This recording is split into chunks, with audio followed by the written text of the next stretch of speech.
Hi, I'm Rob, and in this Gems of War video I'm going to show you a couple of really cool teams you can use for this faction assault in the Silver Necropolis. Now, one thing to do before I forget it completely is that Life and Death is here, it is in the shop, but you will have to buy up to tier 4 to get it, which is going to cost you 410 gems. But for today only, I did do a video on this earlier, but it's worth showing again just in case anybody missed the earlier video. It is in the Soul Forge, but for today only. So if you have 410 gems, get it that way. But if you want, you can get it this way as well. 200 diamonds is a pretty cheap way of getting it at the same time, and a few other bits and bobs at the same time. So if you can get it one way or the other, it is absolutely worth getting. Fantastic weapon. Steals life from the last two enemies, death marks, blesses itself, and does more when it's upgraded at the same time. A absolutely superb weapon. Just about top 5 now. There are some great weapons coming along, but it's probably still top 5, I would say. It's great on early weapon, on early fights and stuff. It can run out of puff technically on really high levels because it's limited how much damage it does. But on most games, it's going to be absolutely superb and does combine really well with certain other troops, which I'll try and show. Right, first things first, shop, what am I doing? Grab tier 1, you're going to want to get that potion of enchantment. Really cool, all your troops will start enchanted at the start of each and every battle, and you get more chaos shards and more sigils as well, which is very nice indeed. Alright, onto the team itself. There's a few ways you can go about this, and I'm going to use Life and Death because it is available right now and show a few different teams you can use with this. Life and Death, as we know, deals true damage to the last two enemies. This is really useful when some of them enemies are often stealthy, and this actually still attacks them. So even if they're stealthy in the last two slots, like a Reckoning Reaver, like Life and Death, you can actually still effectively target them. It's like very good like that. Now I'm going to go in Geomancer class for this. This is often associated with something like a Thief class, but that is mainly for Guild Wars reasons, so you can't actually target this, and it makes it much harder to kill. But as a player-controlled weapon, it's really good in Geomancer class. Reduce damage from skulls by 50% is really cool. All constructs start with 50%, which basically means this. Impact, we could have that. You can change that because you can have this in first slot with that 50% damage from skulls reduction, and that impact is really handy as well. But the other things that are just really handy in this class are Anti-Magic Sphere, reducing damage from spells by 20%. Tactician, gains 3 magic at the start, boosts up the damage. Rock Solid, gain a barrier when matching brown gems, which we're going to do a lot, means we get a near constant barrier. Stone Mastery, gain bonus brown, which is really good for the team. And Fortitude. So many good things about Geomancer, it is crazy. Anyway, what we're going to do is we're going to combine the talents of a few other true damage troops with fast charging from Leprechaun. Starts battles with full mana. Explodes green gems boosted by his gold and gains 20 gold at the same time. We're going to have Emperor Corvash up top. You can switch it around with Life and Death if you like, your choice. I like Emperor Corvash up top because it stuns a random enemy on 4 or 5 gem matches, gains 3 to all skills if in the first position. And the spell is to deal magic +3 true damage to the first 2 enemies, stun them and drain their mana. So really good, true damage. Take away the mana at the same time, stops them casting spells. You can then cast Life and Death, probably finish them off if they haven't been killed already. Steals, like I said, life from the last 2 enemies, death marks and blesses. Fantastic weapon. In Venoxia, even more true damage, creates 9 green, 9 blue, then deals true damage to all enemies, absolutely superb. Poisons a random enemy on 4 or 5 gem matches. I'll show a different way we can use Venoxia in a minute. But the fact it creates green and blue means it has a chance to charge up itself as well as charge up Emperor Corvash and do it all over again. Right, so we'll dive into the battle. I'll just show I can't show the banner just yet because I've already started one game to lock the team in. But I'll show the banner in a second.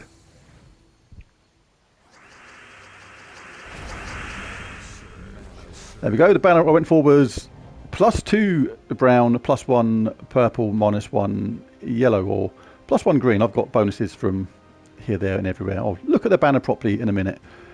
Anyway, as you can see, life and death has got up, so there's no need to cast our leprechaun straight away. That's the end of them two straight away. We can now cast a leprechaun. Venoxia's got charged up now, so it's whoever gets charged up first, really. It's going to be one of them. Venoxia is going to wipe out all the enemy in one go. I'll just show this one a few times, then after this I'll show a couple of alternatives. Or at least one alternative. I might explain one and show one. I don't know. We'll see. Right, I hope there's not much green there for leprechaun to explode, so in that case may as well collect this dragon gem. That's going to basically explode all this row and collect mana from these two. And again, life and death is ready to go again. Got that dicky bird before it flies off. No need to get that, we'll do it just for the crack. And bash him out with Emperor Corvash. Right, I've jumped forward a little bit because the previous battles were so easy, but they're still going to be to a certain degree. But I'll just show the banner for this now properly while I've got the chance. It's the Slayer banner from Dragzum. +2 brown, +1 purple, -1 yellow. Now, one of the advantages of Life and Death is not just what it does, but in the upgrades. Absolutely superb set of upgrades in here, particularly the last couple. Enchant Myself is really, really good. As is deal 5 scatter damage, quite handy, but drain 3 mana from the first enemy, really good too, but particularly enchanting because the way this is blessed and it gets enchanted straight away, it's just like it starts getting ready to do it again, and you keep on gaining life every time you cast it, which makes it really hard to kill sometimes. Absolutely superb weapon. In the Soul Forge right now, today only, get it with 200 diamonds from the Soul Forge or 410 gems in this faction shop. Whatever you prefer. Still going to be casting Venoxia first when it gets charged up. As you can see, we're quite often getting the whole team charged up on this really easily, so it's going to be a heck of a lot of true damage. If you're going to wipe them out in one go, cast Venoxia. Otherwise, you can cast Life and Death or Corvash. When your Venoxia casts, it's got a chance to charge up Corvash again. Really nice and easy to use. It's going to be good for quite a long time in this delve, because every time you cast Life and Death, of course, you gain life to your own because it steals life, which is effectively true damage. Now, you don't have to go like this. This is just a shortcut for me for the sake of the video. If you want to increase the room treasure multiplier, you can at this point go around picking off these other rooms if you want to do that. But for speed reasons, I'm just going to whiz straight across the shortest way possible. Just 3 fights if you want. What we got? Let's explode leprechaun. Or not actually explode leprechaun, that wouldn't be very nice at all. We'll cast his spell. Poor leprechaun getting exploded. Obviously how much your Life and Death, Corvash and Venoxia do damage wise is based on your levels, so chuck in a couple of medals of Naisha if you can. I think I've got a medal of Anu on this just to give him a mini boost in mana start.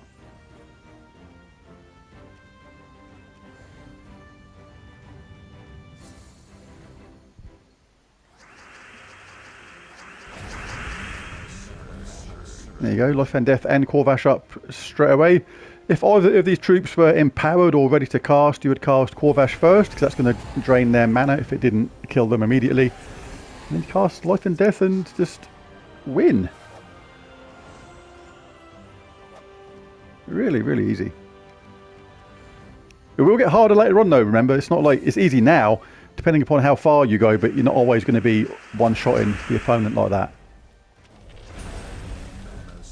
That's where it's really handy having Corvash there to stun and drain the mana. Stops the enemy from casting, which is really cool.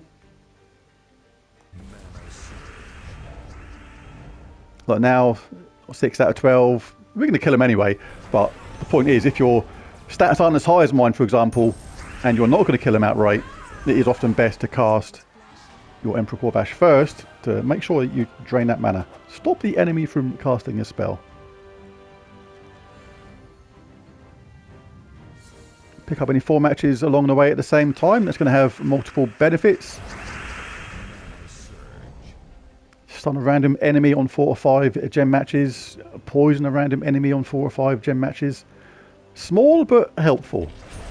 The amount of times an enemy gets left on 1 point, 1 life point at the end of the game or near the end of the game is unreal sometimes, and poison can actually be useful for that.